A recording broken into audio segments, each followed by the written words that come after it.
आज हम शुरू कर रहे हैं ऊतक तंत्र, पादप ऊतक तंत्र, पादप ऊतक तंत्र, टिश्यू सिस्टम। और हम इसे निम्न 3 भागों में यहाँ बांटेंगे। आप साथ साथ इसे ड्रा भी करते हुए चलें। पहला है अधिचर्म, अधिचर्म ऊतक तंत्र, अधिचर्म ऊतक तंत्र। याद कीजिए, मैंने बताया था चाहे तना हो या जड़ हो, उसके सबसे बाहर वाली जो परत होती है उसे अधिचर्म या एपिडर्मिस कहते हैं। तो ये एक हो गया अधिचर्म ऊतक तंत्र, epidermal tissue system, epidermal tissue system. दूसरा भरण ऊतक तंत्र, भरण ऊतक तंत्र, ground tissue system, ground tissue system. और तीसरा संवहन ऊतक तंत्र, संवहन ऊतक तंत्र।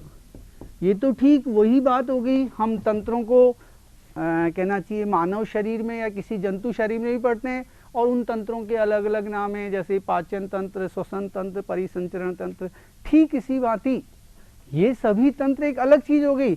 लेकिन यदि हम पूरी पादप शरीर को देखें तो उसमें हम पूरे के पूरे सिस्टम को एनाटॉमी की दृष्टि से, शारीरिकी की दृष्टि से 3 भागों में बांट सकते हैं, अधिचर्म, भरण ऊतक तंत्र और संवहन ऊतक तंत्र। इस ऊतक तंत्र में 3 रचनाएं हम डिस्कस करेंगे। आप लिखें, एक है अधिचर्म जिसे हम एपिडर्मिस कहते हैं, नंबर 2 पर रंध्र और नंबर 3 पर रोम। रंध्र को हम स्टोमेटा कहते हैं, ये अंग्रेजी का शब्द, और ये एपिडर्मिस, यानी कि अधिचर्म निम्न 3 रचनाओं से मिलकर बना होता है। देखिए, चाहे हम एक बीजपत्री पौधे की बात करें या द्विबीजपत्री की बात करें, ये सारे सिस्टम्स हमको सभी में नजर आएंगे। भरण ऊतक तंत्र जिन रचनाओं से मिलकर बना है, नंबर से आप उनके नाम लिखेंगे। अधस्त्वचा, अधस्त्वचा की अधिश्चर्म करें, सॉरी, अधिश्चर्म। इसका दूसरा नाम कल बताया था हाइपोडर्मिस, अधिश्चर्म हाइपोडर्मिस। नंबर 2 वल्कुट, कॉर्टेक्स, वल्कुट कॉर्टेक्स। नंबर 3 अंतःचर्म, अंतःचर्म एंडोडर्मिस, अंतःचर्म एंडोडर्मिस। परिरंभ पेरिसाइकल, मज्जा और मज्जा रश्मियां, मज्जा और मज्जा रश्मियां। एक और लिख देता हूं, नीचे दिख जाएगा, मज्जा रश्मियां। शायद आपके दिमाग में एक प्रश्न आ रहा होगा, कल हमने परिरंभ, मज्जा और मज्जा रश्मियों को तो उधर प्लीरोम के अंतर्गत रखा था, ठीक है, लेकिन यहां हमने टाइटल दिया है भरण ऊतक तंत्र। तो जब यहां तंत्र शब्द जुड़ गया तो उसमें हम एपिडर्मिस के अंदर, देखिए एक थोड़ा काल्पनिक चित्र यहां पर देखें। यदि मैं इसे एपिडर्मिस बांध रहा हूं और ये सेंटर में मान लीजिए यहां संवहन पूल बना दी मैंने एक रिंग के रूप में, तो इस एपिडर्मिस को छोड़ दीजिए और इस संवहन पूल के क्षेत्र को छोड़ दीजिए, बाकी जो कुछ भी रिमेनिंग पार्ट पादप शरीर के अंदर है उस सबको हम क्या कहेंगे? तो भरण ऊतक तंत्र, ग्राउंड टिश्यू सिस्टम क्या है? एपिडर्मिस और संवहन पूल को छोड़कर शेष सभी ऊतकों से बना हुआ भाग क्या कहलाता है? आप देखो उस पहले नंबर पर केवल एपिडर्मिस आई है और इसमें आएंगे क्या? संवहन पूल, जाइलम और फ्लोएम। तो ये जो संवहन ऊतक तंत्र है इसमें है हम संवहन पूल के बारे में जानेंगे, वेस्कुलर बंडल्स। यहाँ पर इसे भी क्लासीफाई अभी साथ के साथ कर लें, फिर हम एक एक को बारी बारी से लेंगे। संवहन पुल 3 प्रकार के आप कीजिए। अरीय संवहन पुल, अरीय रेडियल। देखिए ध्यान दीजिए, संवहन पुल और संवहन ऊतक अंतर है दोनों में। एक तो मैंने बोला संवहन ऊतक, ठीक है, और एक संवहन पुल। बताइए क्या अंतर है? हाँ, यानी कि संवहन ऊतक का मतलब तो हो गया जैसे जाइलम ऊतक या फ्लोएम ऊतक, और जब दोनों को हम सामूहिक रूप से बोलेंगे, जब वो एक साथ होंगे, तब हम नाम देंगे संवहन पूल, वेस्कुलर बंडल्स। तो यहाँ संवहन पूल के मैं 3 प्रकार यहाँ बना रहा हूँ। नंबर 1 अरीय, नंबर 2 पर संयुक्त, संयुक्त को कॉन्जॉइंट कहते हैं, संयुक्त कॉन्जॉइंट, और नंबर 3 संकेंद्री। ये 3 प्रकार के संवहन पूल अलग अलग प्रकार के पादपों में देखने को मिलते हैं। अरीय, संयुक्त और संकेंद्री। बोलो, संकेंद्री कॉन्सेंट्रिक, हाँ इंग्लिश का टर्म है कॉन्सेंट्रिक। इसके कोई प्रकार नहीं है, इसके फिर 2 प्रकार कर दें आप संयुक्त के। नंबर 1 बहिफ्लोयमी, बहिफ्लोयमी, इसे दूसरा नाम भी दें कोलेक्ट्रल, कोलेक्टरल, बहिफ्लोयमी, कोलेक्ट्रल। और एक इधर नाम दीजिए उभयफ्लोयमी, उभयफ्लोयमी, इसे कहेंगे बाइकोलेक्ट्रल, बाइकोलेक्ट्रल। और बहिफ्लोयमी के फिर 2 प्रकार नीचे, एक बंद, खुला, पहले बंद कर दीजिए, बंद, और एक खुले, बंद और खुले। इधर जो संकेंद्री है, इसके नीचे भी 2 ऐसे प्रकार कीजिए, ए और बी करके मैं इनके नाम ऊपर लिख देता हूँ। एक है जाइलम केंद्री, जाइलम केंद्री, और नंबर 2 पर फ्लोयम केंद्री। ये एक पूरा क्लासिफाइड डायग्राम बन गया है टिश्यू सिस्टम का। हम बारी बारी से एक एक को लेंगे, समझेंगे, और जब आप इस पूरे टिश्यू सिस्टम को समझ लेंगे, तब आप कहीं जाकर तने की, पत्ती की और जड़ की आंतरिक संरचना को समझने के योग्य बनेंगे। तो ये आज जब तक नहीं समझ में आएगा, आपको उनकी संरचना समझ में नहीं आने वाली। शुरू करें।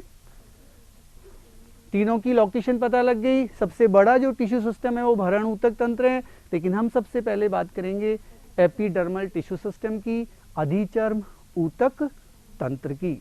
अधिचर्म नाम से ही पता लग रहा है, ये पादप शरीर की सबसे बाहरी परत के रूप में मिलता है। हम इसमें सबसे पहले एपिडर्मिस को ले रहे हैं, एपिडर्मिस जो सबसे बाहरी परत बनाएगी। सामने देखिए एक चित्र बना हुआ है, थोड़ा सा, हाँ उसे बता, बड़ा, हाँ देखिए, पहले पीछे देखें एक चित्र को। ये एपिडर्मल कोशिकाओं की बनी हुई एक परत है। आप इसे गौर से देखिए, इसकी सभी कोशिकाएं एक दूसरे के साथ सटी हुई हैं, डंबल शेप आकृति की है। खास बात, सभी कोशिकाओं में स्पष्ट केंद्रक है, सघन जीव द्रव्य है, लेकिन जीव द्रव्य परिधि की ओर सिमटा हुआ है और कोशिकाओं के मध्य में बड़ी बड़ी रिक्तिकाएं बनी हुई हैं। ठीक है, अंतर कोशिकीय स्थान इन कोशिकाओं के बीच में नहीं पाया जाता, इंटरसेलुलर स्पेस नहीं होता। अधिकांश पादप शरीर में ये एपिडर्मिस केवल एक परत मोटी ही होती है, और मैंने एक ही परत बनाई है, लेकिन कभी कभी किसी किसी पादप शरीर में और विशेष रूप से पत्तियों में ये एपिडर्मिस बहुस्तरीय भी हो जाती है। बहुस्तरीय समझ रहे हैं? मतलब एक के बाद एक कई परतें पाई जाती हैं।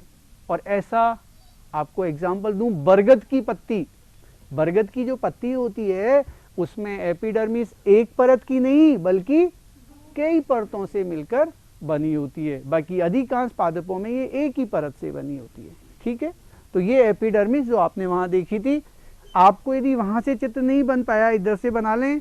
ये देखिए कोशिकाएं, कोशिकाओं के बीच में ये अरीय भित्तियां, ठीक है, और ये स्पष्ट सा केंद्रक, हर एपिडर्मिस के ऊपर एक क्यूटीन, एक नाम यहां पर नया आ गया, क्यूटीन। क्यूटीन एक प्रकार का कार्बोहाइड्रेट होता है, और जब क्यूटीन इन एपिडर्मिस कोशिकाओं के ऊपर जमा हो जाता है तो एक रक्षात्मक परत बनाता है। कौन सी परत? रक्षात्मक, जिसे क्यूटिकल कहते हैं। तो देखिए क्यूटीन से ही एक नाम निकल कर आया, क्या? क्यूटिकल।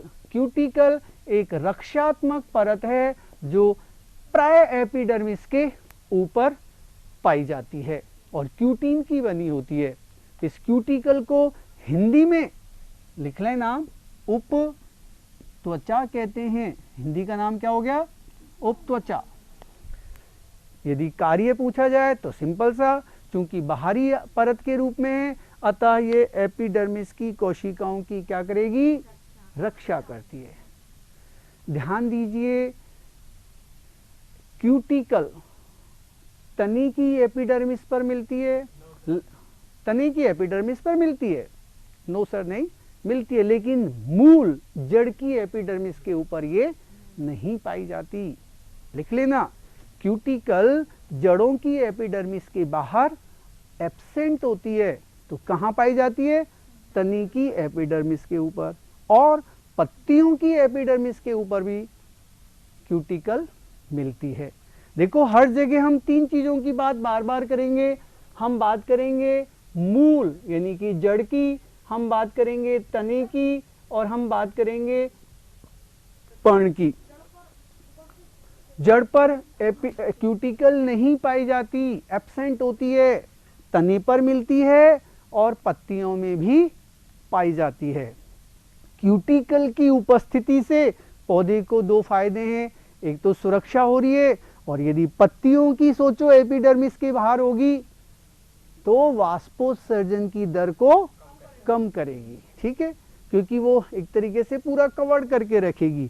क्यूटिकल क्या है? जल की क्षति को रोकती है। तो दो मुख्य कार्य हो गए, सुरक्षा के साथ साथ जल की क्षति को रोकना। क्लियर है? एपिडर्मिस मैंने बताया था बहुस्तरीय होती है बरगद के पौधे में, और बाकी अंतरकोशिकीय स्थल वगैरह सच नहीं पाए जाते। एपिडर्मिस के नीचे अभी आपने जो अभी चार्ट बनाया था उसमें एक शब्द लिखा था रंध्र, स्टोमेटा। ठीक है, अब रंध्र जब शब्द आपके दिमाग में आता है तो सिंपल सा पत्तियों की बात दिमाग में आती है। तो ये रंध्र अधिकांशतया पत्ती की सतह पर मिलते हैं। पत्ती की सतह के अतिरिक्त ये तने पर भी पाए जा सकते हैं। ठीक है, और जब ये तने पर होते हैं तो हम फिर इन्हें पर्णरंध्र ही, केवल रंध्र ही कहते हैं। पत्ती की सतह पर होंगे जब तो हम इन्हें कहेंगे पर्णरंध्र, और तने की सतह पर होंगे तब केवल इन्हें रंध्र कहेंगे। एक और शब्द आपने खूब भलीभांति सुना होगा, वातरंध्र, याद आ रहा है? लेकिन वातरंध्र जो हैं, लेंटिसेल्स बोलते हैं इन्हें, ये तने की सतह पर मिलते हैं, कभी कभी जड़ की सतह पर भी दिखाई देते हैं, लेकिन ये प्राय बहुवर्षीय पौधों में होते हैं। कौन से पौधों में? बहुवर्षीय पौधे, वो जो लंबे समय तक जमीन पर उगे रहते हैं और जिनमें जब द्वितीयक वृद्धि हो जाती है तब कहीं जाकर ये वातरंध्र बनते हैं। तो अब हम दूसरी मॉडिफिकेशन, दूसरी अतिवृद्धि जो अभी अधिचरण पर ही पाई जाती है वो हम डिस्कस कर रहे हैं, और उसका नाम क्या है? बोलिए, स्टोमेटा या रंध्र। तो यहां जो हम रंध्र पढ़ रहे हैं वो देखा जाए तो पत्ती की सतह पर मिलने वाले रंध्र की बात कर रहे हैं। तो अब थोड़ा सा हम रंध्र, स्टोमेटा के बारे में जाने। हाँ बोलिए। हाँ कौन से? सभी पत्तियों की, प्राय सभी पत्तियों की एपिडर्मिस के ऊपर क्यूटिकल पाई जाती है। ठीक है, और एपिडर्मिस पत्तियों पर तो दो प्रकार की होती है, जब भी संरचना में आएगा, ऊपरी एपिडर्मिस और निचली एपिडर्मिस। जैसे कल्पना कीजिए, यदि ये पत्ती की सतह है, मैं इसे पत्ती मान लूं, तो एक तो इसकी ये ऊपर वाली सतह, ये ऊपर वाली सतह वो सतह होगी जो प्रकाश की ओर है, इसे हम ऊपरी एपिडर्मिस कहेंगे। एक वो सतह जो नीचे है, जिसे प्रकाश कम उपलब्ध हो रहा है, उसे हम कहेंगे निचली एपिडर्मिस। तो पत्ती में तो एपिडर्मिस कितनी होती हैं? दो, ऊपर भी रंध्र पाए जाते हैं और नीचे भी पाए जाते हैं। ठीक है, पत्तियों के लगने की स्थिति के आधार पर और उसे उपलब्ध होने वाले प्रकाश की मात्रा के आधार पर हम पत्तियों के दो प्रकार कर सकते हैं, एक पृष्ठाधारी पर्ण और एक समद्विपार्श्वीय पर्ण। ठीक है, नाम नहीं सुना आपने? पृष्ठाधारी, और एक को डॉर्सीवेंट्रल कहते हैं, एक को आइसोबाइलेटरल। क्लियर कर देता हूं अभी। जैसे मान लीजिए ये हम तना मान लें और ये मान लें पत्ती, और यदि पत्ती तने पर इस तरीके से लगी हुई है या थोड़ा सा और ऑब्लिक लगी हुई है, तो पत्ती की ऊपरी सतह को प्रकाश की मात्रा ज्यादा मिलेगी और नीचे वाली को कम। अतः ऊपरी सतह अधिक गहरे रंग की और निचली कम गहरे रंग की होगी। तो ऐसे में हम पत्ती को आसानी से विभेदित कर सकते हैं कि ऊपरी सतह कौन सी है और निचली कौन सी है, और ऐसी पत्तियों को पृष्ठाधारी पर्ण कहते हैं। पृष्ठाधारी में देखो दो शब्द छुपे हुए हैं, पृष्ठा प्लस धारी यानी कि आधार। तो दो सतह होगी, एक पृष्ठ सतह और एक अधर सतह। समझ में आया? ऐसी पत्तियां होती है द्विबीजपत्री पौधों में। जितने भी द्विबीजपत्री पौधे होते हैं सब में पृष्ठाधारी पर्ण होती है। अब हम दूसरी पत्ती की बात करें, वो है एक बीजपत्री पौधों में। उसमें पत्तियां इस तरीके से न लगी होकर ऐसी खड़ी लगी रहती हैं, यूं बिल्कुल स्ट्रेट। ऐसे में पत्ती की दोनों सतहों को समान मात्रा में प्रकाश मिलता है। ऐसे में हम स्पष्ट विभेदित नहीं कर सकते कि कौन सी ऊपरी है और कौन सी निचली, क्योंकि दोनों पत्तियों का रंग समान, दोनों सतहों का रंग समान होता है। ऐसी पत्तियों को समद्विपार्श्वीय कहते हैं। हम आगे चर्चा करेंगे जब पत्ती की इंटरनल स्ट्रक्चर जानेंगे। तो यहाँ पत्तियों में ऊपर और निचली दोनों सतहों पर क्यूटिकल पाई जाती है, उपत्वचा मिलती है। रंध्र, रंध्र में हम पत्ती की सतह पर पाए जाने वाले रंध्रों की बात कर रहे हैं। मैं और क्लियर कर दूं, यदि मैं पृष्ठाधारी पर्ण की बात करता हूं तो उसकी निचली सतह पर पर्णरंध्रों की संख्या ज्यादा होती है। ठीक है, और यदि मैं समद्विपार्श्वीय पर्ण की बात करूं तो उसमें लगभग दोनों सतहों पर लगभग पर्णरंध्र बराबर संख्या में होते हैं। लेकिन ध्यान दीजिए, पर्णरंध्र एपिडर्मिस पर ही मिलेंगे, कहीं दूसरे ऊतक पर नहीं मिलेंगे। अब देखिए कैसे, यदि मैं यहाँ एक एपिडर्मिस को वापस से थोड़ा सा ड्रा करूं तो आप देखिए बीच में मैंने कुछ कोशिकाओं को एक अलग आकृति का बनाते हुए और वापस कंटिन्यू कर दिया। बीच में आप दो कोशिकाएं कुछ अलग आकृति की देख रहे हैं, ये क्या है? ये रंध्र हैं। रंध्र, ये देखिए रंध्र तो वास्तव में ये वाली जगह है, इसे तो हम क्या कहेंगे? रंध्र। और रंध्रों को जो घेरी हुई कोशिकाएं हैं इन्हें द्वार कोशिकाएं कहें। तो इस पर्णरंध्र को हम एक दूसरे रूप में बना सकते हैं। आप यदि पर्णरंध्र के चित्र को थोड़ा सा गौर से देखें तो इस तरीके से पर्णरंध्र को दो सेम के बीच के आकार की कोशिकाएं चारों ओर से घेरे रहती है। ये दो सेम के बीच के आकार की कोशिकाओं को इनके दोनों तरफ बनाया हुआ है। इनके बिल्कुल बीच में ये केंद्रक है। आप चित्र को एक बार थोड़ा सा ड्रा करें, फिर एक्सप्लेन करता हूं। ये पर्णरंध्र की संरचना,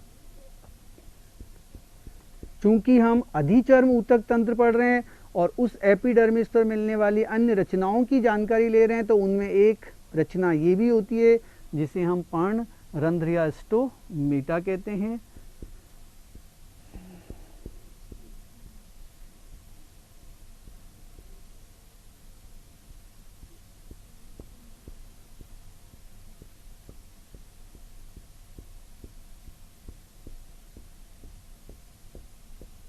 ये गोल गोल रचनाएं जो मैंने लगभग द्वार कोशिकाओं के अंदर संपूर्ण सतह पर बनाई हैं, ये हरित लवक है।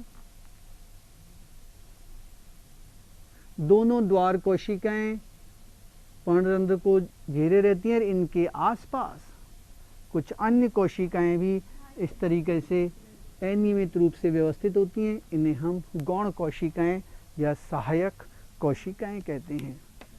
तो यहाँ पर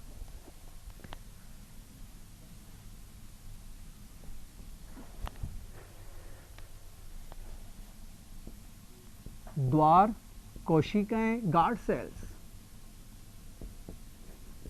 ये संख्या में कितनी 2 होती हैं और इनको घेरे हुए शेष कोशिकाओं को हम या तो कहते हैं गौण कोशिकाएं या सहायक कोशिकाएं।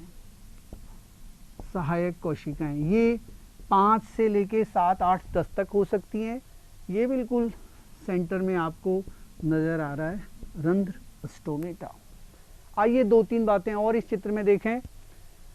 द्वार कोशिकाओं की भीतरी परत मोटी जबकि बाहरी झिल्ली पतली होती है। प्रत्येक द्वार कोशिका में एक स्पष्ट केंद्रक होता है, लेकिन द्वार कोशिकाओं के अंदर ढेर सारे क्या हरित लवक क्लोरोप्लास्ट मिलते हैं, जो इस बात का संकेत है कि आवश्यकता पड़ने पर ये द्वार कोशिकाएं भी प्रकाश संश्लेषण के द्वारा भोजन का निर्माण कर सकती हैं। समझ में आया क्या? क्लियर है पॉइंट? तो द्वार कोशिकाओं में प्रचुर मात्रा में हरित लवक होता है, अतः ये प्रकाश संश्लेषण के द्वारा अपना भोजन स्वयं बना सकती हैं। बाकी मैं क्लियर करूं, जो एपिडर्मिस की कोशिकाएं हैं, एपिडर्मिस की कोशिकाएं, उनमें हरित लवक न के बराबर होता है। तो यदि भोजन का निर्माण एपिडर्मिस में कोई कोशिकाएं करती हैं तो वो कौन सी करती हैं? बोलिए, द्वार कोशिकाएं। ठीक है, ऊपरी सतह पर इनकी संख्या मैंने बताया कम है, निचली सतह पर ज्यादा है। जहां तक कार्य का सवाल है, पर्णरंध्र गैसों के आदान प्रदान में सहायता करते हैं। गैस का मतलब है O2 और CO2। तो O2 CO2 का जो एक्सचेंज होता है पादप शरीर में, वो इन रंध्रों के माध्यम से ही होता है। ये रंध्र ऊपर भी हैं और निचली एपिडर्मिस में भी हैं। एक दूसरा कार्य सुनिए, रंध्र वाष्पोत्सर्जन की दर को भी नियंत्रित करते हैं। जब वाष्पोत्सर्जन को कम करना होता है तो पादप शरीर में ये पर्णरंध्र क्या होते हैं? बंद हो जाते हैं, और जब वाष्पोत्सर्जन की दर बढ़ानी होती है तो ये खुल जाते हैं। प्राय ये देखा गया है दिन के समय पर्णरंध्र खुले होते हैं और रात्रि में बंद हो जाते हैं। प्रश्न उठता है ये काम कैसे होता होगा? देखिए, दिन के समय में द्वार कोशिकाएं स्फीति दशा में आ जाती हैं। स्फीति दशा जानते हैं? फूल जाती हैं। तो पर्णरंध्र खुल जाते हैं। और फूलती क्यों है? क्योंकि इनका परासरण दाब बढ़ जाता है। रात्रि के समय ये शलद दशा में आ जाती हैं, तो इनमें जो जल होता है वो बहिपरासरण क्रिया के द्वारा सहायक कोशिकाओं में चला जाता है और ये शलद दशा में आकर बंद हो जाती हैं। तो यहाँ हम बंद होने और खुलने की क्रिया को यहाँ डिस्कस नहीं कर रहे हैं, हम यहाँ संरचना पर ध्यान दे रहे हैं। ये चीज क्लियर हो गई। एक और नई बात सुनिए, एक बीजपत्री पौधे की जो पत्तियां होती है, एक बीजपत्री पौधे की पत्तियां, उनकी एपिडर्मिस की जो कोशिकाएं होती हैं, उनमें कुछ कोशिकाएं अलग हटकर और फूल जाती हैं। जैसे मान लो ये एपिडर्मिस कोशिका है, मैंने एक कोशिका को इस तरीके से ऐसे फूला हुआ बना दिया और फिर बाद में वापस से ये कोशिकाएं कंटिन्यू हो गई। दिख रही है फूली हुई? इन कोशिकाओं को बुलीफॉर्म कोशिकाएं कहते हैं। नाम जरूर लिखना, आप चाहे लिख भी लीजिए, लिखे मैं बोल रहा हूं। एक बीजपत्री पौधे की पत्तियों, एक बीजपत्री पौधे की पत्तियों की एपिडर्मिस की, पत्तियों की एपिडर्मिस की कुछ कोशिकाएं फूलकर गुब्बारे की भांति हो जाती है, फूलकर गुब्बारे की भांति हो जाती है, जिन्हें बुलीफॉर्म कोशिकाएं, जिन्हें बुलीफॉर्म कोशिकाएं कहते हैं, जिन्हें बुलीफॉर्म कोशिकाएं कहते हैं। ये कोशिकाएं बुलीफॉर्म कोशिकाएं कहते हैं। सोचो क्या काम करती होंगी ये कोशिकाएं। नहीं, पत्ती को मुड़ने में और खुलने में सहायता करती हैं, मुड़ने में और खुलने में। सोचो कैसे, एक बार इधर देखिए सभी।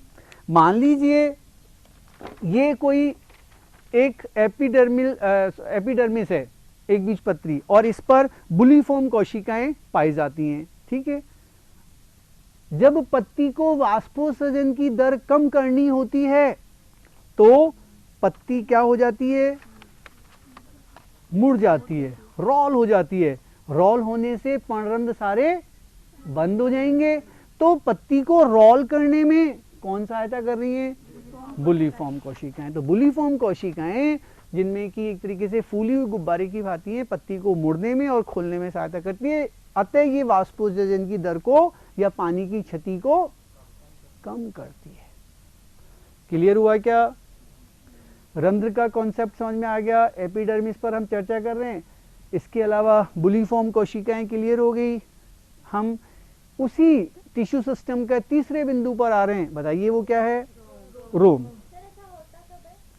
कब होता है? जब पानी की क्षति को रोकना हो, जल की क्षति को रोकना हो, तब ऐसा होगा जब पत्तियां रोल हो जाएंगी। मतलब मान लीजिए पादप शरीर में पानी तो कम है और बहुत तेज धूप पड़ी हुई है, धूप में वाष्पोत्सर्जन की दर तेज हो जाती है, प्रकाश अधिक होगा, कहना चाहिए सनलाइट ज़्यादा होगी, टेम्परेचर ज़्यादा होगा, तेज़ हवाएं चलेंगी तो टीएसपी रेट, टीएसपी का मतलब है वाष्पोत्सर्जन की रेट बढ़ जाती है। अब वो दर कम कैसे हो? पत्तियां अपने आप को मोड़ लेती है, रोल कर लेती है।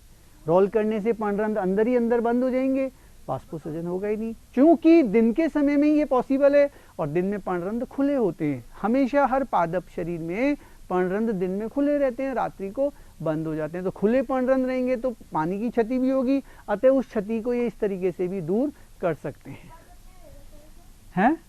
हर पादप में नहीं, जिन पादप शरीर में बुलीफॉर्म कोशिकाएं उपस्थित हैं। आप देखिए नीम के पौधे में, अशोक के पौधे में ऐसा थोड़ी होता है। हाँ, बुलीफॉर्म कोशिकाएं एक बीजपत्री है, द्विबीजपत्री में वो अलग चीज है बेटे। वो इस एक छात्र ने क्वेश्चन किया है छुई मुई के पौधे में। वहां तो देखिए एक अलग प्रकार की गति हो रही है। वहां हम उस छुई मुई के पौधे को टच करते हैं तो असल में हम टच करते हैं उसकी जो पत्तियां होती है, उनके आधार भाग पर एक रचना मिलती है पल्विनस करके, उसको टच करते हैं। तो उससे क्या होता है, टच करते ही कोशिकाओं की जो स्फीति दशा होती है, उनका सारा पानी वहां से निकलकर और नीचे आ जाता है और वो शलद दशा में आके लटक जाती है। ऐसा क्यों हुआ? क्योंकि उस पर हमने एक दाब लगाया, एक टच मात्र किया, तो एक स्पर्श मात्र से ही वो उनमें सारा का सारा पानी निकल के बाहर नहीं आता, नीचे आधार भाग में चला जाता है। लेकिन जब वो दाब हटता है तो वापस से वो धीरे धीरे मूव करता हुआ पर्णकों तक फिर पहुंच जाता है। और जैसे ही पर्णक वापस से स्फीति दशा में आते हैं, पत्ती वापस से हमें तरोताजा नजर आती है। वहां पर्णरंध्र का कोई कॉन्सेप्ट नहीं है, वहां तो एक तरीके की गति हो रही है। ठीक है, देखिए हम बात कर रहे हैं अब अगला टॉपिक इसी टिश्यू सिस्टम का, और वो है रोम। रोम को हम हेयर्स कह सकते हैं। ये दो प्रकार के आप कर दीजिए, एक तो मूल रोम और एक आप कर दीजिए ट्राइकोम। मूल रोम और ट्राइकोम।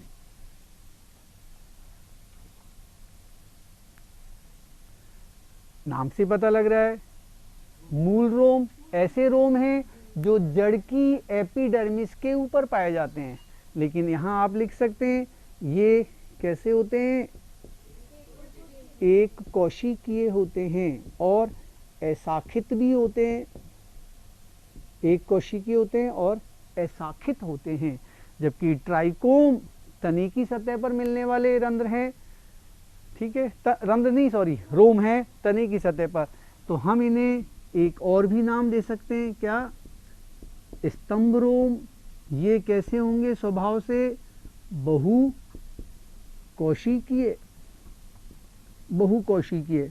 और ये शाखित भी हो सकते हैं और अशाखित, ये दोनों तरह से हो सकते हैं, शाखित और अशाखित। शायद आप सोच रहे होंगे कि हम इन्हें डायग्राम में कैसे चित्रित करते हैं, तो देखिए हम डायग्राम के बेस पे इनकी लोकेशन समझें। हम वापस बनाएं एपिडर्मिस की एक परत का चित्र। ये एपिडर्मिस की 3 कोशिकाएं, यहाँ देखिए मैंने इस कोशिका से एक ऐसा प्रवट निकाल दिया, आया नजर? ये एपिडर्मिस की कोशिका है। एपिडर्मिस अभी हम सबसे बाहर है, अभी हम पादप शरीर की सबसे बाहरी परत का ही तो अध्ययन कर रहे हैं। तो ये एपिडर्मिस, इस एपिडर्मिस से देखो मैंने एक छोटा सा ऐसा उभार रोम जैसी रचना निकाल दी। मैंने इसे क्या कहा? मूल रोम, इसलिए कहा कि ये एपिडर्मिस मूल की है। ये एक कोशिकीय मूल रोम हो गया, ठीक है। ऐसा नहीं है इस कोशिका से नहीं निकल रहे, लेकिन जैसे एक मूल रोम यदि यहाँ पर है तो फिर दूसरा मूल रोम 3-4 कोशिकाओं के कहीं बाद में फिर नजर आएगा। तो ये तो मूल रोम हो गया। अब मूल रोम की चर्चा कर रहे हैं तो क्लियर कर दूं, मूल रोम जड़ की संपूर्ण सतह पर नहीं होते। जैसे मान लीजिए यदि मैं इस जड़ की रचना बनाऊं इस तरीके से, तो ये इसका शीर्ष भाग हो गया, बिल्कुल नीचे टॉप पे, ठीक है। फिर और हम पीछे चले, मैंने बताया था विभाजनशील, फिर वृद्धिशील और फिर परिपक्वन क्षेत्र। तो मूल रोम जड़ की परिपक्वन क्षेत्र में मिलते हैं और परिपक्वन क्षेत्र ये वाला हो गया, ठीक है। यहाँ पर मूल रोम होंगे, ठीक है। अब यदि हम इस हिस्से की काटें मूल रोम जड़ की और फिर हम उसकी एपिडर्मिस पर मूल रोम की कल्पना करें, हमें मूल रोम दिखाई नहीं देंगे। परिपक्वन क्षेत्र की सतह पर मूल रोम होंगे, एक कोशिकीय होंगे। कार्य जल तथा खनिज लवणों का अवशोषण करना।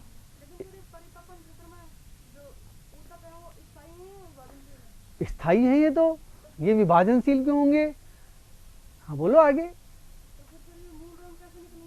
मूल रोम क्यों नहीं निकलेंगे? इनकी एपिडर्मल वाली कोशिकाओं की अतिवृद्धियां हैं, ये अतिवृद्धियां आउट ग्रोथ है, इनसे उभार के रूप में निकल आए, लेकिन होते एक कोशिकीय हैं। एक एपिडर्मिस कोशिका से एक मूल रोम एक कोशिकीय रूप में निकलता है। अब बहुकोशिकीय, यदि मैं इसी को तनी की मान लेता हूं, या चलो अलग से बना लें हम तनी की एपिडर्मिस, और मैंने फिर यहाँ पर एक रोम यहाँ चित्रित कर दिया। अब की बार ये एपिडर्मिस तनी की है, तो मैं इसे बहुकोशिकीय बनाने के लिए इसके अंदर इस तरीके से कई कोशिकाएं बना दी। अब ये जो ये मूल रोम नहीं है, स्तंभ रोम है, ट्राइकोम है, और ये बहुकोशिकीय बना दिया, ठीक है। इसका कार्य एक तो रक्षाकरण है, रेट ऑफ ट्रांसपिरेशन, वाष्पोत्सर्जन की दर को तो ये कम करते ही हैं। कौन? ट्राइकोम, जिन्हें हम स्तंभ रोम कह रहे हैं। साथ ही साथ ये पौधे की रक्षा भी करते हैं। जब ये नुकीले होते हैं, कांटेदार रूप में होते हैं, स्पाइंस के फॉर्म में होते हैं, तो ये शिकारी जो जंतु हैं उनसे पौधे को बचा सकते हैं। और बाकी रेट ऑफ ट्रांसपिरेशन, वाष्पोत्सर्जन की दर को तो डेफिनेटली ये कम करेंगे ही। क्लियर कर दूं, मूल रोमों की संख्या एपिडर्मिस पर कहीं जरूरत से ज्यादा होती है, जबकि तने पर मिलने वाले स्तंभ रोम इतनी प्रचुर मात्रा में नहीं पाए जाते, ठीक है। हम इन्हें ट्राइकोम भी कहें, स्तंभ रोम भी कहें, स्टेम हेयर्स कहें, शूट हेयर्स कहें, बात एक ही है। अलग अलग आकृति के भी हो सकते हैं ट्राइकोम, ये कोई जरूरी नहीं है कि बिल्कुल स्ट्रेट हो। कई ट्राइकोम आप देखिए इस तरीके से निकलकर और ऐसे ऊपर से जाकर नुकीले हो सकते हैं, तारे जैसी आकृति के हो सकते हैं, डंबल शेप भी हो सकते हैं। एक बिंदु जो हम पीछे रह गया उसे मैं वापस रिपीट करूं, जब हमने रंध्र पढ़ा था, ठीक है, तो वहां एक अंतर बताना मैं भूल गया था, याद रखना उस अंतर को। द्विबीजपत्री पौधों में जो पर्णरंध्र होते हैं, द्विबीजपत्री पौधों के पर्णरंध्र, उनकी द्वार कोशिकाओं की आकृति सेम के बीज के आकार की होती है। इस तरीके से जो मैंने चित्र बनाया था ना, ये वाली कोशिकाएं, ये कैसी थी? सेम के बीज के आकार की, ठीक है। ये तो द्विबीजपत्री पौधों में पर्णरंध्र की द्वार कोशिकाएं, द्विबीजपत्री पौधों में पर्णरंध्र की द्वार कोशिकाएं सेम के बीच के आकार की होती है, किडनी शेप्ड, ठीक है। जबकि एक बीजपत्री पौधों में पर्णरंध्र की द्वार कोशिकाएं डंबल आकृति की होती हैं। एक बीजपत्री पौधों के पर्णरंध्र की द्वार कोशिकाएं डंबल आकृति की। अब डंबल देखिए कैसे, ये है डंबल शेप।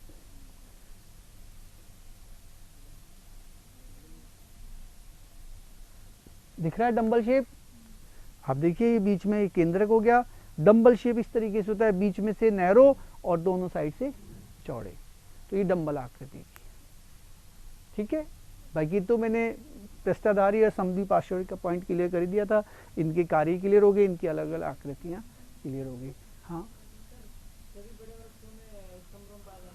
हाँ बिल्कुल, स्तंभ रोम एपिडर्मिस पर मिलने वाली रचनाएं हैं, सभी में मिलते हैं।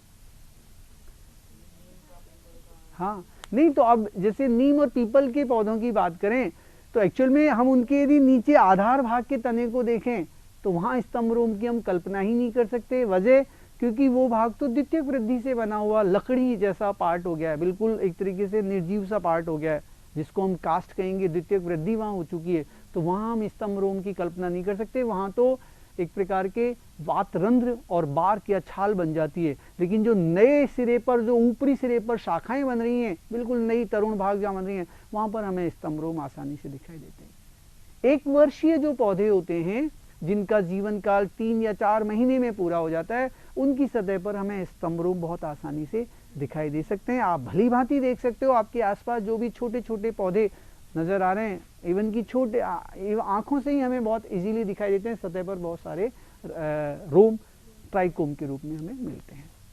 एक सिस्टम पूरा हुआ। हम बात कर रहे हैं दूसरे टिश्यू सिस्टम की, और वो है भरण ऊतक तंत्र। भरण ऊतक तंत्र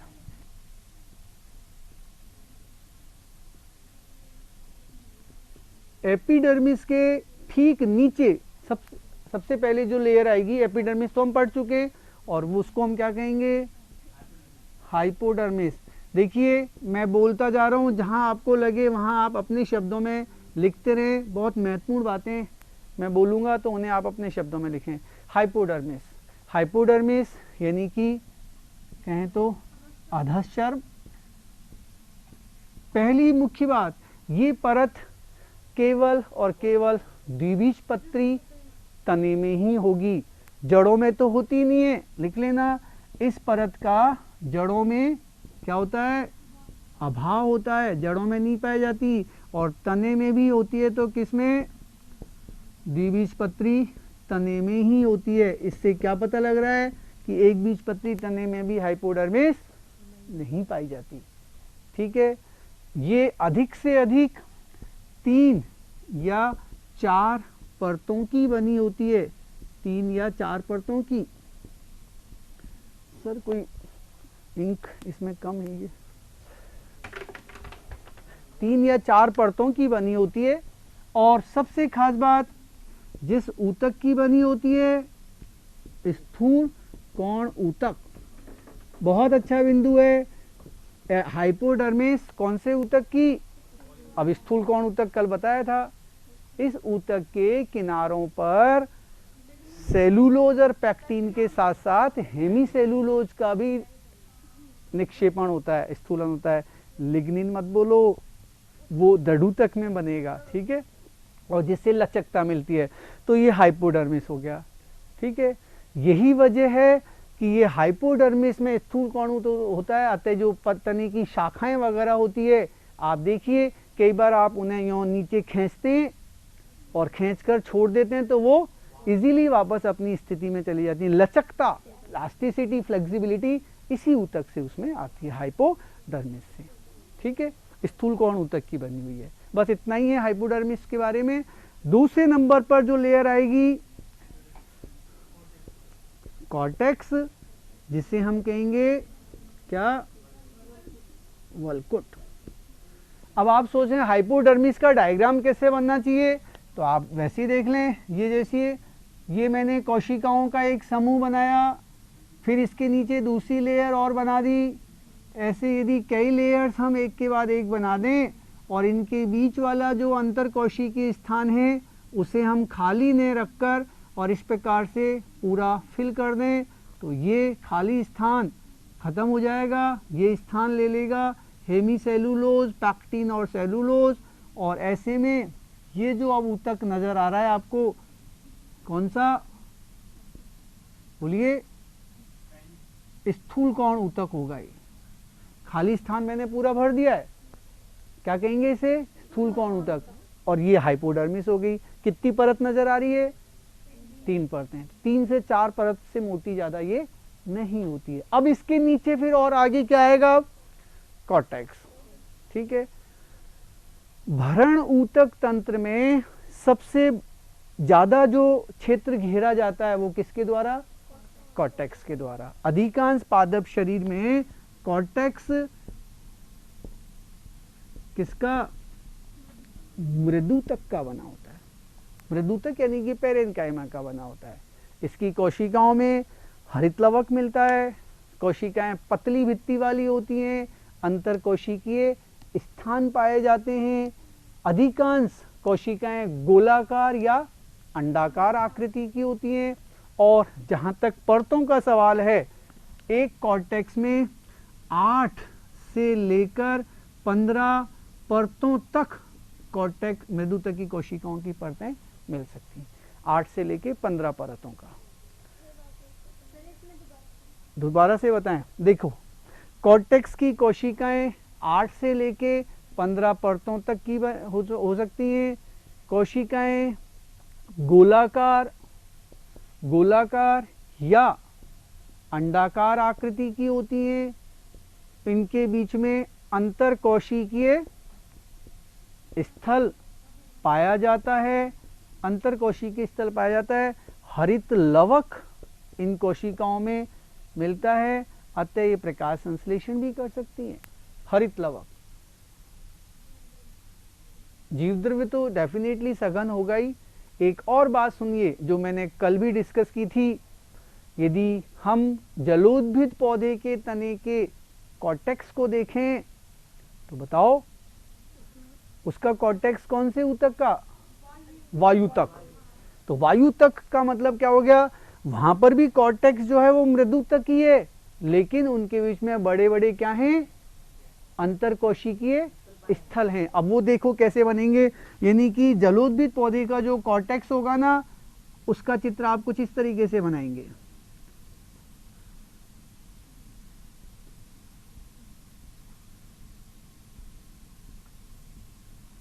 हाइड्रीला नाम सुना है आपने, हाइड्रीला। हाइड्रीला के पौधे में वायु तक मिलता है, उसके कॉर्टेक्स में ऐसे बड़े बड़े ये अंतर कोशिकीय स्थल बन जाते हैं। आप देखिए गौर से, ये तो कोशिकाएं नजर आ रही हैं आपको, और इन कोशिकाओं के बीच में ये जो खाली जगह है ये क्या है, वायु गुहिका, जिसमें क्या भरी हुई है, वायु। चूंकि इन कोशिकाओं के बीच में इन अंतर कोशिकीय स्थलों में वायु भरी है, इसलिए नाम पड़ गया एरेनकाइमा या वायुतक। और ये पौधे को उत्प्लावकता दे रहा है, यानी कि फ्लोटिंग। सब में होगा, नहीं, यदि जड़ों का कॉर्टेक्स है तो वहां हरित लवक नहीं होगा। देखो एक बात हमेशा दिमाग में रखिए, पौधे का, सुने मेरी बात को, पौधे का वह भाग जो भूमि के नीचे होता है, क्योंकि उसे प्रकाश उपलब्ध नहीं होता, अतः वहां पर हरित लवक का निर्माण भी नहीं हो पाता।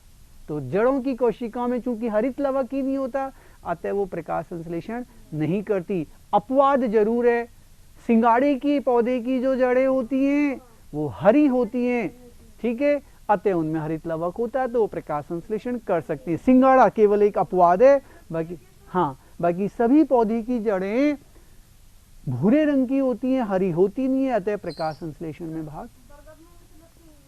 तो वो बेटे, वो जो जड़ें हैं वो भूमि के नीचे नहीं है, वो एक तरीके से अपस्थानिक मूल हैं, ठीक है, अपस्थानिक मूल हैं, वो तो पौधे को सहारा देने के लिए बन गई हैं। हाँ, यदि उन जड़ों में हरित लवक बनता है प्रकाश की उपस्थिति में तो वो प्रकाश संश्लेषण कर सकती, लेकिन उनको इस चीज की आवश्यकता नहीं होती, वो केवल सपोर्टिंग रूट्स हैं, सपोर्ट देती हैं बड़ी बड़ी लंबी शाखाओं को। आगे बढ़ूं तो वायु तक क्लियर हो गया, कॉर्टेक्स का कॉन्सेप्ट क्लियर हो गया। कॉर्टेक्स में सभी कॉर्टेक्स कहना चाहिए अधिकांश पौधों में मृदु तक का बना होता है। कभी कभी कॉर्टेक्स के कुछ विशेष पौधों में जो मरुद्भिद पौधे हैं उनमें कॉर्टेक्स के ही क्षेत्र में कुछ कोशिकाएं दड़ू तक की एक परत और बना लेती है ताकि पौधे को कहीं और ज्यादा यांत्रिक शक्ति मिले। अन्यथा तो आप यही मान के चलें कॉर्टेक्स का भाग किसका बना होता है, मृदु तक का बना होता है, कई परतों का है। कॉर्टेक्स की जो सबसे भीतरी परत होगी और आगे चलें तो सबसे आंतरिक परत को हम नाम देंगे क्या, अंतःचर्म, एंडोडर्मिस, अंतःचर्म एंडोडर्मिस। पहले इधर देखें, पीछे नहीं देखें आप, एंडोडर्मिस यहीं पर देखिए एक बार। एंडोडर्मिस का मैं यहाँ एक चित्र बना रहा हूं और चित्र के आधार पर आप उन 2-3 बिंदुओं को थोड़ा सा गौर से देखना। एंडोडर्मिस का देखिए,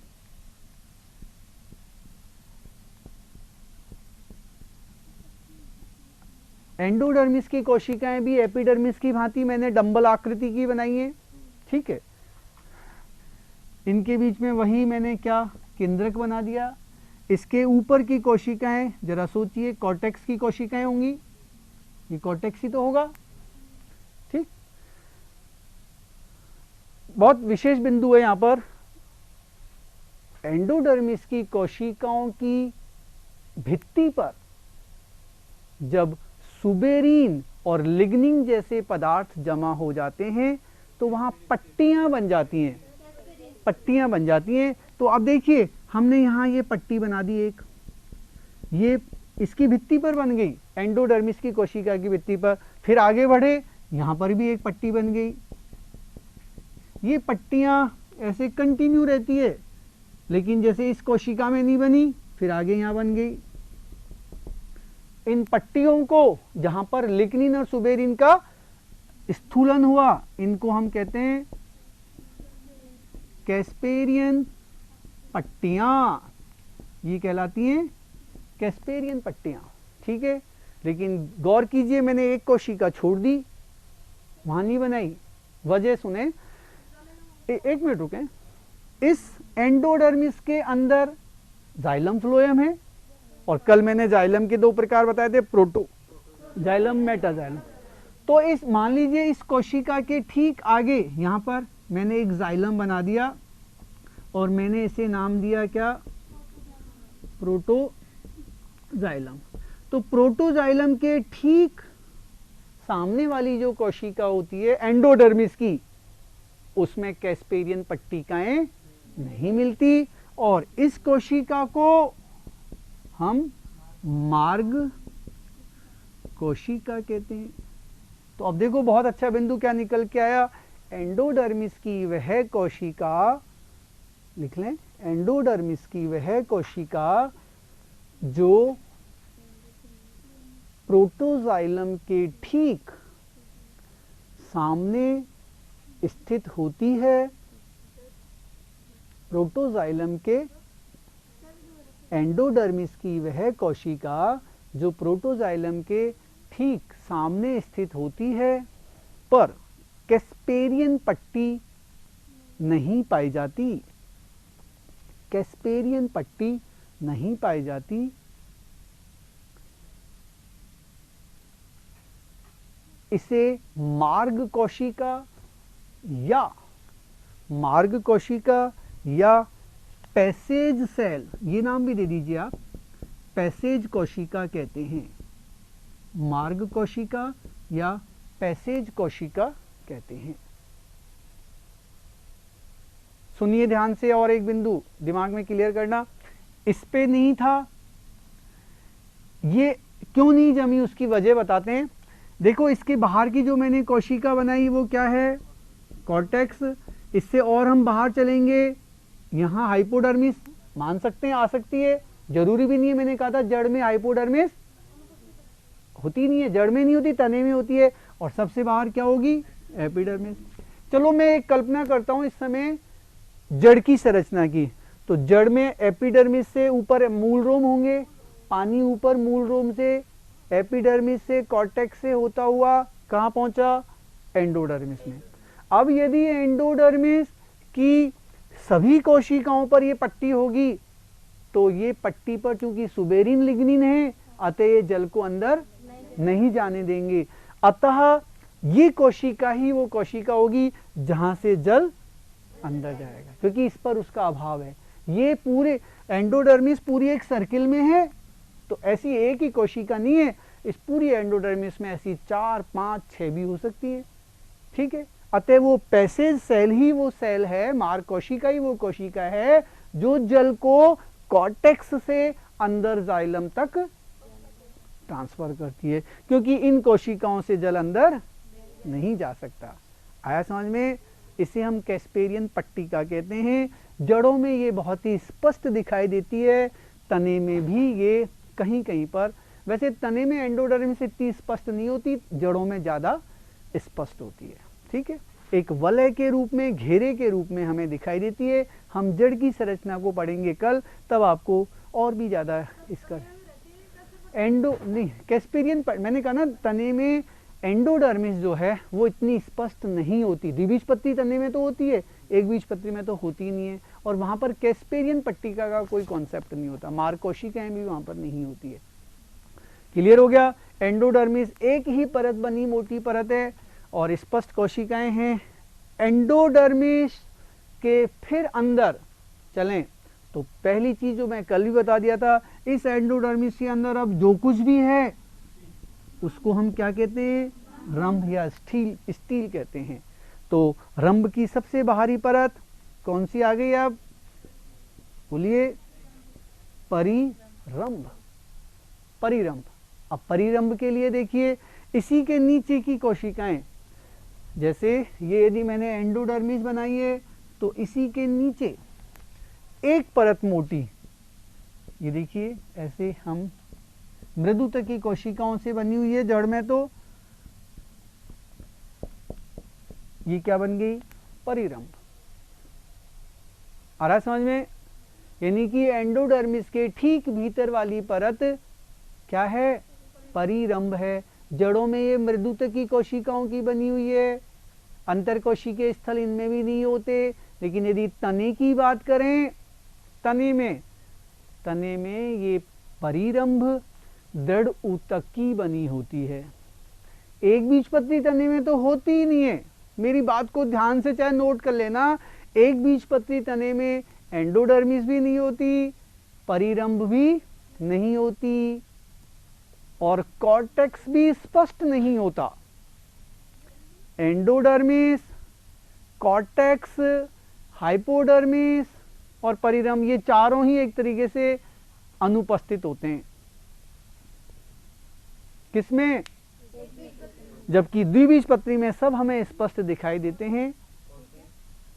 देखो, एक बीजपत्री तने में हाइपोडर्मिस नहीं होती। अभी ये बिंदु आप लिख लो यहां पर, बेशक बाकी डायग्राम में आपको और क्लियर हो जाएगा। अगला जो टॉपिक होगा ना मेरा नेक्स्ट क्लास में, हाइपोडर्मिस नहीं होती है, एंडोडर्मिस नहीं होती है, पेरिसाइकल यानी कि परिरंभ भी नहीं होती, कॉर्टेक्स स्पष्ट नहीं होता। द्विबीजपत्री में ये होता है। लेकिन ध्यान देना, यहां पर द्विबीजपत्री तने में ये पेरिसाइकल या परिरंभ किसकी बनी होती है? दृढ़ूतक की बनी होती है। जबकि जड़ों में ये किसकी बनी है? मृदुतक की बनी है। ठीक है, अब आप देखिए, आप शायद बार बार कंफ्यूज हो रहे हैं कि सर ये 3 ऊतक आप बार बार बोल देते हो, हमें तो समझ में नहीं आता कौन सा किसका बना है। तो देखो, क्लियर करूं मैं आपको, स्थूल कोण ऊतक तो केवल एक जगह है अभी। कहां? हाइपोडर्मिस। तो बस दिमाग में सेट कर लीजिए कि स्थूल कोण ऊतक तो केवल हाइपोडर्मिस में, और कहीं पर भी नहीं है। और ये भी मैंने क्लियर कर दिया कि संपूर्ण पादप शरीर में जितना ज्यादा स्थान मृदुतक ने लिया और किसी ने नहीं लिया, तो सब जगह मृदुतक है। दृढ़ूतक तो यदा कदा कहीं कहीं पर है। अभी तक जो मैं जितना पढ़ा रहा हूं उसमें दृढ़ूतक बस यही तो आया, और कहीं आया ही नहीं। तो अब आप ऐसे सेट कीजिए अपने दिमाग को ताकि कंफ्यूजन ही ना हो। मृदुतक केवल यहाँ आया, इससे पहले देखो कॉर्टेक्स में मृदुतक था, हाइपोडर्मिस में स्थूल कोण ऊतक था, एपिडर्मिस एंडोडर्मिस सब मृदुतक की बनी हुई है। चलें आगे। तो ये परिरंभ क्लियर हो गया। रंभ के ठीक बाहरी वाली परत जिसको परिरंभ या पेरिसाइकल कह रहे हैं। बहुत अच्छा बिंदु, ध्यान देना, ये चाहे लिख लीजिए। जड़ों में एक शब्द आ रहा है यहां पर, पार्श्वीय मूल, पार्श्व मूल, लेटरल रूट्स।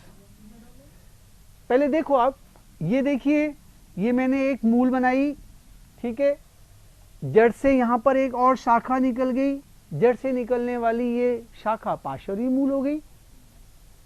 प्रश्न कई बार आता है कि इस पार्श्वीय मूल की उत्पत्ति कौन करता है, कहां से बनती है, तो आपका उत्तर होगा परिरंभ। तो अब लिख लें आप, जड़ों में पार्श्वीय मूल की उत्पत्ति, पार्श्वीय मूल की उत्पत्ति किससे होती है, परिरंभ से होती है। किससे होती है, परिरंभ से होती है। और परिरंभ जड़ के अंदर है या बाहर की तरफ है, अंदर है। अतः ऐसी उत्पत्ति को अंतर्जात कहते हैं। अतः हम कह सकते हैं जड़ों में पार्श्वीय मूल की उत्पत्ति कैसी होती है, अंतर्जात, अंदर से होती है। और अंदर से कहां, वो परिरंभ से। अब आपके दिमाग में प्रश्न आ रहा है, चलो ये तो हमने जड़ की शाखा की बात करी, तने में भी तो शाखाएं निकलती हैं, ये शाखा निकली, क्या इसकी उत्पत्ति अंतर्जात होती है? नो, इसकी उत्पत्ति अंतर्जात नहीं होती, ये परिरंभ से नहीं बनती, ये एपिडर्मिस के ही भाग से विकसित हो जाती है। तो हम इसे, इसकी उत्पत्ति को बहिर्जात कहेंगे। तो अब आप शायद क्लियर हो गए कि जड़ों में पार्श्वीय मूल की उत्पत्ति अंतर्जात और तने में शाखाओं की उत्पत्ति बहिर्जात होती है। एक एंडोजीनस और एक क्या, एक्सोजीनस होती है। क्लियर हुआ, कोई कंफ्यूजन तो नहीं है? अभी देखो भरण ऊतक में दो बिंदु और रह गए, एक मज्जा और एक मज्जा रश्मियां। देखो ध्यान से, यहीं पर ये परिरंभ आ गया। परिरंभ के बात नहीं करें आप प्लीज। ये मैंने ऐसे मान लीजिए 4 लाइनें या 5 लाइनें, ये तो मैंने बना दी किसकी, संवहन ऊतकों की बना दी। अभी हम संवहन ऊतक को तो वहां डिस्कस करेंगे, केवल ये संवहन ऊतक बना दिए जाइलम फ्लोएम में। अब इनको छोड़ के जो शेष भाग है वो मज्जा और मज्जा रश्मियों का। तो देखो यहाँ सेंटर वाला भाग, ये जो भाग नजर आ रहा है आपको, ये मज्जा कहेंगे। मज्जा के लिए एक बिंदु क्या उभर कर आया, मज्जा तने या जड़ के बिल्कुल सेंटर में स्थित होती है, केंद्र में स्थित होती है, केंद्रीय भाग बनाती है क्या, मज्जा, पित्त कहते हैं इसे। कंफ्यूजन हो रहा है क्या, बोल? बिल्कुल। अरे बेटा, तने में, तने के लिए कहा है मैंने, वो तुमने गलत लिख लिया। मैंने वहां बोला था एक बीजपत्री तने में, एंडोडर्मिस, परिरंभ, हाइपोडर्मिस, कॉर्टेक्स ये स्पष्ट नहीं होते। एक बीजपत्री तना बोला था मैंने, जड़ नहीं बोला था। हाँ ठीक है। क्या परिरंभ होती है जड़ में, द्विबीजपत्री हो चाहे एक बीजपत्री, परिरंभ होगी। ठीक है। अब आपको बार बार ये कंफ्यूजन हो रहा है एक बीजपत्री द्विबीजपत्री का, इतना क्लियर हो जाएगा अगली क्लास जब आप संरचना पढ़ोगे ना मूल की, तब आपको सारे पॉइंट्स क्लियर हो जाएंगे। आप पहले यहां पर देखिए लोकेशन, मज्जा तने या जड़ के बिल्कुल सेंटर में मध्य में होती है। मज्जा की कोशिकाएं वही किसकी, मृदुतक की बनी होती हैं। इन कोशिकाओं के बीच में पर्याप्त अंतर कोशिकीय स्थान होता है, पतली भित्ति वाली होती हैं और यदा कदा भोजन को संग्रहित संचित करने का भी काम करती हैं। रिपीट कर देता हूं, मज्जा केंद्रीय भाग में स्थित है, मृदुतकी कोशिकाओं से बनी है, अंतरकोशिकीय स्थान पाए जाते हैं और भोजन का भी क्या करती है, संग्रह करती है, संचय करती है। एक बीजपत्री तने में मज्जा स्पष्ट नहीं होती है, ध्यान रखना। एक बीजपत्री तने में, बाकी सब में स्पष्ट दिखाई देंगी, एक बीजपत्री तने में मज्जा नहीं होती। और एक पॉइंट, इंटरेस्टिंग पॉइंट, मज्जा और मज्जा रश्मियां पत्तियों में भी नहीं होती। ठीक है, पत्तियों में नहीं मिलती मज्जा और मज्जा रश्मियां। रश्मियां अभी क्लियर नहीं हुआ, देखें इधर एक बार बोर्ड की तरफ नजरें होनी चाहिए सबकी। ये मैंने बनाए क्या, जाइलम और फ्लोएम मान लीजिए, ये बीच का स्थान है क्या, ये मान लीजिए जाइलम ऊतक है या ये जाइलम ऊतक है, इसके बीच में मान लीजिए ये फ्लोएम ऊतक है, कल्पना कर लीजिए। ठीक है, अभी काल्पनिक चित्र है। तो मज्जा रश्मियां देखिए कैसे बनती हैं। जब मज्जा की ये मृदुतकी कोशिकाएं आकार में लंबी होकर और अरीय रूप में विन्यासित होकर और ऐसे बाहर एंडोडर्मिस तक पहुंच जाती हैं, तब हम इन्हें कहते हैं मज्जा रश्मियां। रश्मियों को हम एक और नाम दे सकते हैं, मज्जा किरणें। और किरणें आप जानते हो बिल्कुल ऐसे स्टेट जाती हैं। तो ये मज्जा किरणें एक्चुअल में मज्जा की कोशिकाओं से ही बनी है, लेकिन बनती कब है ये द्वितीयक वृद्धि के दौरान बनती हैं। तो शायद बिंदु अब ये निकल के आया, द्वितीयक वृद्धि के दौरान मज्जा की कोशिकाएं, द्वितीयक वृद्धि के दौरान मज्जा की कोशिकाएं संवहन ऊतकों के बीच में, संवहन ऊतकों के बीच में से तो निकल रही है, बीच में अरीय विन्यासित होकर, अरीय विन्यासित होकर क्या बनाती है, मज्जा रश्मियां, मज्जा किरणें, या इंग्लिश में कहें तो मेडुलरी रेज बनाती हैं, मेडुलरी रेज। तो ये था भरण ऊतक तंत्र, ग्राउंड टिश्यू सिस्टम, जिसमें हमने हाइपोडर्मिस को डिस्कस करा, कॉर्टेक्स को करा, एंडोडर्मिस और क्या रहा, नहीं, हाइपोडर्मिस, कॉर्टेक्स, एंडोडर्मिस, पेरिसाइकल, मज्जा और मज्जा रश्मियां। ठीक है, ये भरण ऊतक तंत्र कंप्लीट हो गया। हम आते हैं तीसरे ऊतक तंत्र पर, और वो है संवहन ऊतक तंत्र। ठीक है, इसे भी पूरा कराएंगे, अभी 10 मिनट का और है क्लास, आप ऐसा ना सोचें कि थक गए। आज वैसे भी आपकी फिजिक्स की क्लास हुई नहीं है। कोई कंफ्यूजन हो इन दो सिस्टमों तक तो देखें, वहां मैंने एक रे डायग्राम बना रखा है, यहां पर हम चित्र के साथ इसे पढ़ेंगे। और ये यहां पर भी इस टॉपिक में भी कुछ टर्म्स ऐसी आएंगी जो स्टूडेंट्स को, यानी कि 12th के आगे बीएससी तक कर जाते हैं, लेकिन वो टर्म्स कंफ्यूज ही करती रहती हैं। वेस्कुलर बंडल्स के नेम, कहीं पर कॉन्जॉइंट वर्ड आ रहा है, कहीं कोलेक्टर आ रहा है, कहीं बही फ्लोएमी आ रहा है, कहीं उभय फ्लोएमी आ रहा है, और कंफ्यूजन लास्ट तक बना रहता है। तो वो कंफ्यूजन मैं ये चाहता हूँ आज क्लास से जब आप बाहर निकलें तो यहीं पर क्लियर हो जाना चाहिए। अब देखिए, संवहन पूल का मैंने अर्थ शुरू में ही बता दिया था। जब जाइलम और फ्लोएम साथ साथ होते हैं तो हम संवहन पूल शब्द यूज करते हैं, और जब जाइलम को कहीं अलग और फ्लोएम को अलग हम पढ़ें तब संवहन ऊतक। संवहन ऊतक पौधे के शरीर का वो ऊतक है जो पौधे में जल, खनिज लवण या भोज्य पदार्थ के संवहन में, ट्रांसफर में काम आता है। यानी कि भोजन को, जल को और खनिज लवणों को स्थानांतरित करने में काम करने वाला ऊतक संवहन ऊतक कहलाता है। कंडक्टिंग टिश्यू भी हम इसे कहते हैं। चलो एक प्रश्न करता हूं, मानव शरीर में संवहन ऊतक कौन सा है? मानव शरीर का, मानव शरीर में संवहन ऊतक कौन सा है? हैं? एक ने कहा अनुपस्थित होता है। अब वो इसलिए कह दिया उसने क्योंकि उसमें जाइलम फ्लोएम ही नहीं होते। मानव शरीर में जाइलम फ्लोएम होते ही नहीं है। मैंने प्रश्न किया मानव शरीर के संवहन ऊतक को क्या नाम देते हैं? हम सभी जानते हैं, हम इसे रुधिर कहते हैं। रुधिर ही तो है ये, हर चीज को इधर से उधर ट्रांसफर नहीं करता। एक और ऊतक है रुधिर के साथ साथ, ब्लिम्फ, लसिका। तो मानव शरीर में दो संवहन ऊतक हैं, रुधिर और लसिका। कुछ क्वेश्चंस के आंसर्स आपको आते हैं लेकिन आप आंसर दे नहीं पाते, बिल्कुल हेजिटेट हो जाते हैं कि आंसर क्या निकलना चाहिए, लसिका। ठीक है, अब देखिए संवहन ऊतक तंत्र में जो संवहन पूल हैं वो कितने प्रकार के, 3 प्रकार के संवहन पूल, 3 प्रकार के संवहन पूल होते हैं, 3 प्रकार के।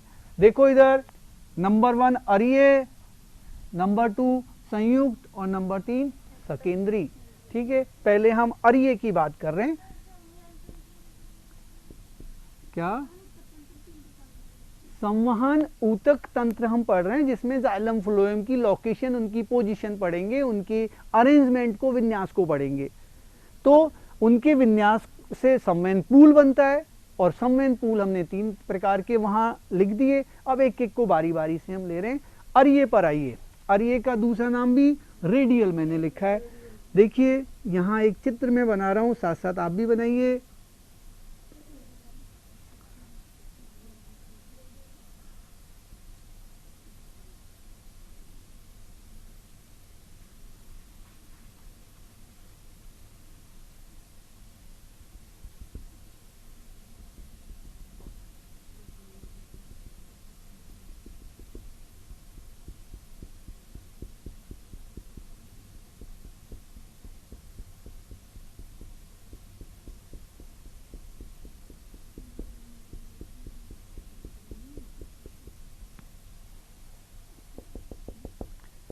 ये अरीय संवहन पूल मैंने बनाए हैं। आप देखिए जो मैंने अलग अलग जगह कुछ ऐसे पैचेज समूह से बनाए हैं, इसमें ये वाला भाग फ्लोएम और इसे हम कहेंगे जाइलम। अब जब फ्लोएम जाइलम की बात करी तो मैं और क्लियर कर दूं, मैंने कल इनके 2 नाम और दिए थे, भूल गए, अब क्लियर कर लो। और देखो और क्लियर कर दो, मैंने यहाँ एक शब्द लिखा दारू, इसका दूसरा नाम जाइलम। लेकिन सुने ध्यान से, जब ये जाइलम में द्वितीयक वृद्धि हो जाती है तो ये द्वितीयक जाइलम में बदल जाता है और फिर हम इसको क्या कहने लगते हैं, कास्ट। ठीक इसी भांति फ्लोएम, फ्लोएम का दूसरा नाम है पोषवाह और जब इसमें द्वितीयक वृद्धि होती है तब हम उसे कहते हैं बास्ट। तो ये ऐसे कंफ्यूजन आप दूर कर लें। जाइलम को कास्ट भी कहते हैं, फ्लोएम को बास्ट कहते हैं और उनके हिंदी के नाम दारू और पोषवा। इधर देखिए अरीय संवहन पूल की थोड़ी स्थिति देखें, सबका ध्यान बोर्ड पे होना चाहिए। ये मैंने जड़ की आंतरिक संरचना से संवहन पूल का डायग्राम लिया है। ये जो लाइन आपको नजर आ रही है ये एंडोडर्मिस है। कौन सी है? तो इसके बाहर कॉर्टेक्स होगा, फिर एपिडर्मिस होगी। इस चित्र में गौर करें, ये मैंने 4 जाइलम बनाए और ये फ्लोएम बनाए। अरीय संवहन पूल में जाइलम और फ्लोएम अलग अलग त्रिज्याओं पर स्थित होते हैं। ये खास बात है इनकी, इसमें जाइलम तथा फ्लोएम, जाइलम तथा फ्लोएम ऊतक अलग अलग त्रिज्याओं पर मिलते हैं, अलग अलग त्रिज्याओं पर मिलते हैं। मतलब दोनों कभी भी एक साथ हो ही नहीं सकते, अलग अलग होंगे वो। ठीक है, इसलिए नाम पड़ गया अरीय। लिख लेना, केवल और केवल ये किसमें होते हैं? मूल का मतलब जड़ों में होंगे, केवल जड़ों में होते हैं और कहीं नहीं होते। अरीय संवहन पूल। ठीक है, देखें दूसरा, अरीय संवहन पूल केवल जड़ों में, तने में नहीं होते। लिख लेना, तनों में इनका अभाव होता है। आगे आ जाएं किस पर? संयुक्त पर। संयुक्त का हम अंग्रेजी में और क्या नाम दे रहे हैं? कॉन्जॉइंट। मिटा दूं क्या डायग्राम? संयुक्त। तो संयुक्त की परिभाषा बहुत सरल ये बनेगी, संयुक्त में क्या होगा? लिख लेना, जब जाइलम तथा फ्लोएम ऊतक एक ही तल या त्रिज्या पर मिलते हैं, एक ही त्रिज्या पर मिलते हैं। नीले में है क्या सर स्याही इंक है? होगी? हाँ चल नहीं रहे, लाइट हो गई।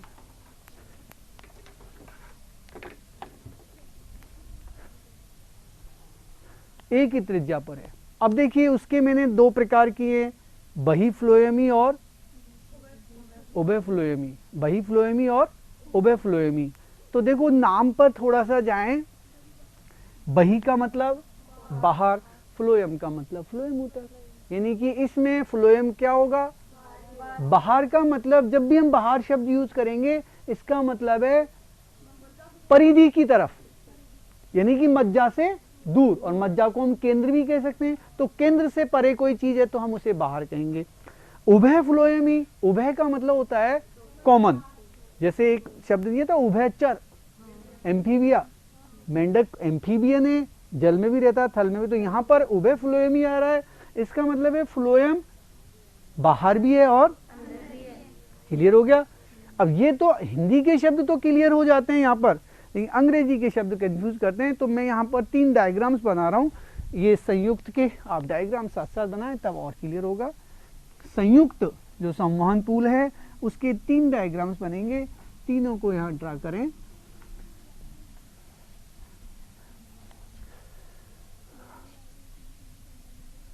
बही फ्लोएमी कोलेट्रल, बही फ्लोएमी कोलेट्रल, बहुत इजी डायग्राम्स हैं, देखें गौर से।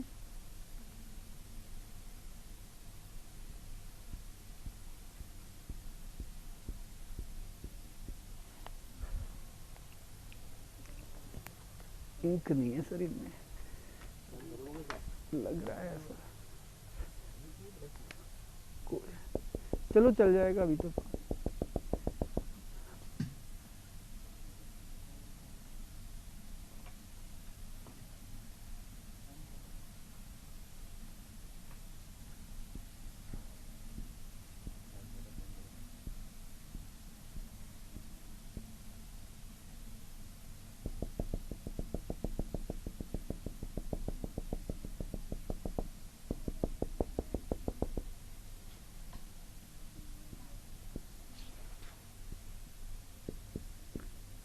बंद खुले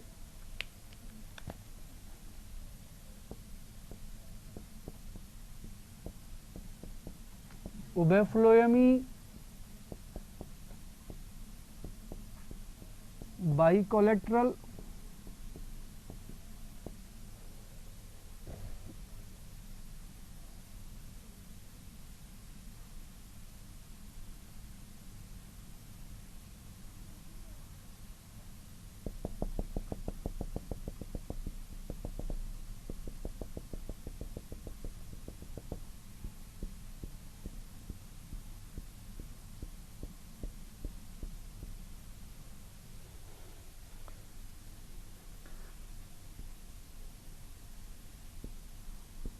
phloem xylem cambium xylem phloem phloem.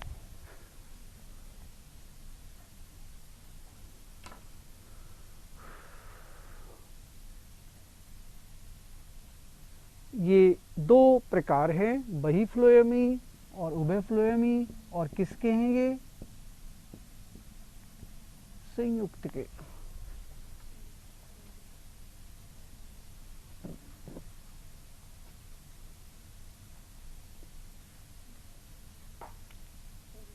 देखिए बही फ्लोएमी का ये नाम भी आप याद रखें, कोलेट्रल और बाइकोलेट्रल। अब ये कंफ्यूजन कैसे दूर होगा ये मैं क्लियर करता हूँ। नाम में अभी पता लगाया था मैंने, बही का मतलब बाहर, आप देखिए फ्लोएम, यदि मैंने फ्लोएम ऊपर बनाया है इसका मतलब है वो बाहर है, क्योंकि हम एपिडर्मिस को ऊपर से तो बना के चलते हैं। तो फ्लोएम जब ऊपर या बाहर की तरफ और जाइलम नीचे नहीं बोले, केंद्र की ओर हो, या तो मज्जा की ओर बोलिए या केंद्र की ओर बोलिए, ठीक है। तो ऐसे संवहन पूल को बही फ्लोएमी कहते हैं। समझ में आया? अब बही फ्लोएमी मैंने दो प्रकार के बना दिए, यहां पर भी फ्लोएम, यहां पर भी जाइलम, लेकिन इसमें मैंने जाइलम फ्लोएम के बीच में क्या बनाई? कैम्बियम। यानी कि जब बही फ्लोएमी या कोलेक्ट्रल संवहन पूल में जाइलम फ्लोएम के बीच में क्या मिलती हो, तो हम उन्हें क्या कहते हैं? खुले, ओपन, ठीक है। और ये खुले जो संवहन पूल है ये द्विबीजपत्री तने में या द्विबीजपत्री मूल में पाए जाते हैं। मूल में तो होंगे ही नहीं, मूल में तो अभी कौन से बताए थे मैंने? अरिये। तो और ये बात किसकी कर रहे हैं हम? संयुक्त की। तो ध्यान दीजिए, संयुक्त संवहन पूल या तो तने में होंगे या पत्तियों में होंगे, जड़ में नहीं होते। जड़ में तो पढ़ लिया ना अभी हमने, कौन सा पढ़ा? अरिये। बस अरिये तक ही खत्म हो गई जड़। तो संयुक्त पर जब हम आए तो अब हमारे सामने दो विकल्प हैं, या तो ये तने में है या फिर किसमें? पत्तियों में। तो यहां पर खुले की बात करें तो जब जाइलम और फ्लोएम ऊतकों के बीच में यदि कैम्बियम की एक पट्टी है, कैम्बियम की एक परत है, तब हम उसे खुला कहेंगे, और यदि ये कैम्बियम अनुपस्थित है तब हम उसे बंद कह देंगे। तो इससे साफ पता लग रहा है ये द्विबीजपत्री में होगा और ये एकबीजपत्री में, क्योंकि द्विबीजपत्री में क्या पाई जाती है? कैम्बियम। नहीं आ रहा है क्या समझ में? अब तीसरे पर आ जाइए, उभय फ्लोएमी। इसमें देखिए बाहर की तरफ भी फ्लोएम और अंदर की तरफ भी फ्लोएम, और बीच में क्या है? जाइलम। लेकिन गौर करें, यहां पर भी फ्लोएम जाइलम के बीच में कैम्बियम और यहां पर भी कैम्बियम। अतः जो उभय फ्लोएमी जिसे हम बाइकोलेक्ट्रल कह रहे हैं, इसमें दो फ्लोएम होते हैं, दो ही कैम्बियम होती है और जाइलम, यानी कि बिल्कुल मध्य में जाइलम होता है, और ऊपर की तरफ भी कैम्बियम और फ्लोएम से, और नीचे यानी कि केंद्र की तरफ भी कैम्बियम और फ्लोएम से वो घिरा होता है। इसलिए नाम पड़ गया उभय फ्लोएमी। ध्यान देना, ये वाले संवहन पूल लिख लेना ब्रैकेट में, सदैव कैसे होते हैं? खुले, कभी बंद नहीं होते, क्योंकि कैम्बियम तो एवरी टाइम यहां पर होगी, ठीक है। हम इनमें बंद की कल्पना नहीं कर सकते, सदैव खुले ही होते हैं। ये चीज क्लियर हुई क्या? अब ये ध्यान दें, बाइकोलेक्ट, एक कोलेक्टर है और एक बाई वर्ड आ गया। तो बाइकोलेक्ट्रल में क्या होगा? बाई शब्द लगा हुआ है, और बाई का मतलब होता है दो, डी का मतलब भी, डाई का मतलब भी दो से होता है। तो जब बाई वर्ड आ गया तो यानी कि दो चीज आ रही है, तो उस हिसाब से आपको याद आ जाएगा कि दो फ्लोएम और दो कैम्बियम और जाइलम। ये की लास्ट पॉइंट किस पर आइए? संकेंद्री।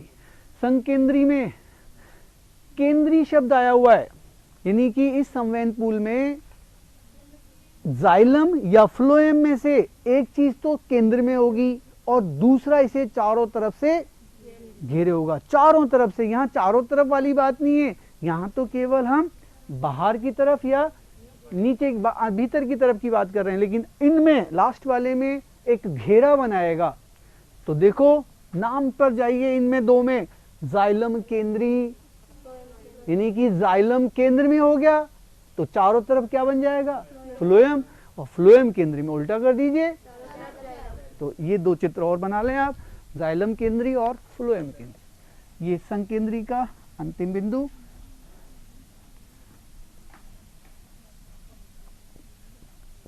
संकेंद्री ऐसा संवहन पूल जिसमें कोई एक ऊतक अपने चारों तरफ से दूसरे ऊतक से घिरा होता है।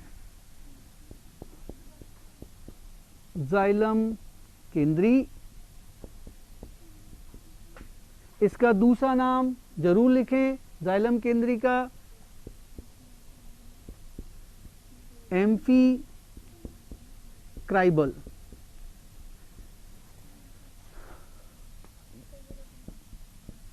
फ्लोएम केंद्री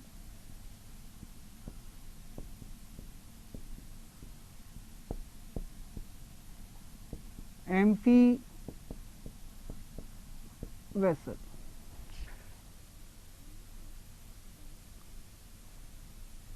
जाइलम केंद्री, इसमें हम केंद्र में किसको बनाएंगे? और देखिए जहां जहां पर भी आप जाइलम बना रहे हैं उसका संकेत है कि उसे हम लाइनें खींचकर ड्रा कर रहे हैं, और फ्लोएम को हम डॉट डॉट करके ड्रा कर रहे हैं। तो ये चारों तरफ तो फ्लोएम हो गया, और बीच में क्या हो गया? हम फ्लोएम को पीएच लिख सकते हैं और जाइलम को XY लिख दें, ठीक है। फ्लोएम केंद्री में देखिए अब की बार उल्टा बना दें, फ्लोएम को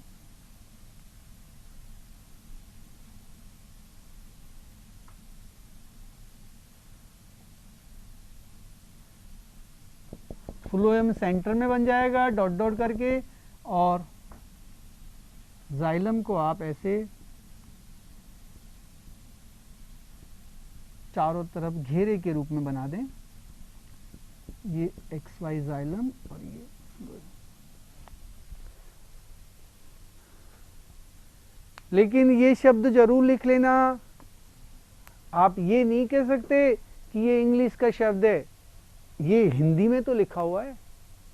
तो एग्जाम में पीएमटी में ये शब्द से तो हर लड़का जान जाएगा जाइलम केंद्री का मतलब जाइलम केंद्र में, लेकिन इस शब्द को एग्जामिनर देता है एम्फीक्राइबल ऊतक में क्या होता है। अब आप कंफ्यूज हो गए तो इनकी अंग्रेजी के शब्दों पर भी ध्यान दें, ठीक है। इसमें जाइलम केंद्र में फ्लोएम से घिरा हुआ, इसमें फ्लोएम केंद्र में जाइलम से घिरा हुआ।